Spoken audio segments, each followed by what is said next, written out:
Hi అండి, welcome to my channel.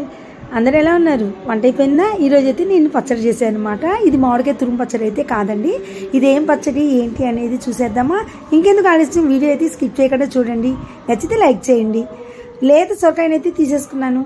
ఆ సొరకాయని ఈ విధంగా అయితే చెక్కు తీయించేసాను. చెక్కు తీయించి ఎంత లేతగా ఉందో చూసారా? చెక్కు తీస్తుంటేనే అర్థమైపోతుంది ఎంత లేతగా ఉందనేది. కానీ ఒక్కోసారి పైకి అలా ఉన్న లోపల గింజలు మాత్రం ముద్దురుగా ఉంటాయండోయ్, అది మాత్రం చూసుకోండి. సో సొరకాయ మొత్తాన్ని తురిమిచ్చేస్తున్నానండి. కొంచెం సొరకాయ తురుము మాత్రమే పక్కన పెట్టాను. ఇలా తురుముతున్నప్పుడు గింజలు అయితే తీయించేసాను.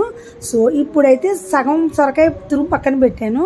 దాంట్లో 25% తురుము మాత్రమే నేను తీసుకుని ఈ విధంగా ఆయిల్ వేసుకుని వేడెక్కగానే, వెల్లుల్లిపాయలు అయితే ఎక్కువే పడతాయండి. ఒక్క వెల్లుల్లిపాయ మొత్తం ఒలుచుకున్నాను నేను. కొన్నేమో ఇట్లా కొద్దిగా ఆయిల్లో వేసేసుకుని ఈ మామిడికాయ అని వస్తుంది చూసారా, సొరకాయ తురుముని అయితే ఈ విధంగా వేసేసుకుని ఎక్కువసేపు మగ్గకూడదండి, మరీ గుజ్జైపోద్ది. జస్ట్ ఎంతలోకి మగ్గిపోద్ది సొరకాయ, ఊరికే మగ్గిపోద్ది. 1-2 నిమిషాలే మూత పెట్టాను. తీసేసి మళ్ళీ అయితే ఒకసారి కలపెట్టుకున్నాను. చూసారా, మగ్గిపోయింది ఆల్మోస్ట్ చక్కగా. ఇప్పుడు దీన్ని స్టవ్ ఆఫ్ చేసుకుని చల్లారి పెట్టుకుందామండి. సో ఇవాళ నేను ఇది ఒక్కటే కాదండి చేసింది, ఇంకా వంట అన్నీ చేశాను. కూర అన్నీ, చారు అన్నీ అయితే నేను చేశాను. ఇదైతే బాగా అయిపోయిందండి. ఇదిగోండి, పాలకూర పప్పు వేసాను, టమాటా చారు పెట్టాను, అలానే దొండకాయ కూర చేశాను. ఇప్పుడైతే స్టవ్ ఆఫ్ చేసేసుకున్నాను. అన్నీ చేస్తూనే మధ్యలో ఆపి ఈ వీడియో చేస్తూ ఉంటాను అనమాట. ఇది బాగా చల్లారాలన్నమాట. సో చల్లారిపోయిందండి. నేను అయితే 2 నిమ్మకాయలు తెచ్చుకున్నాను.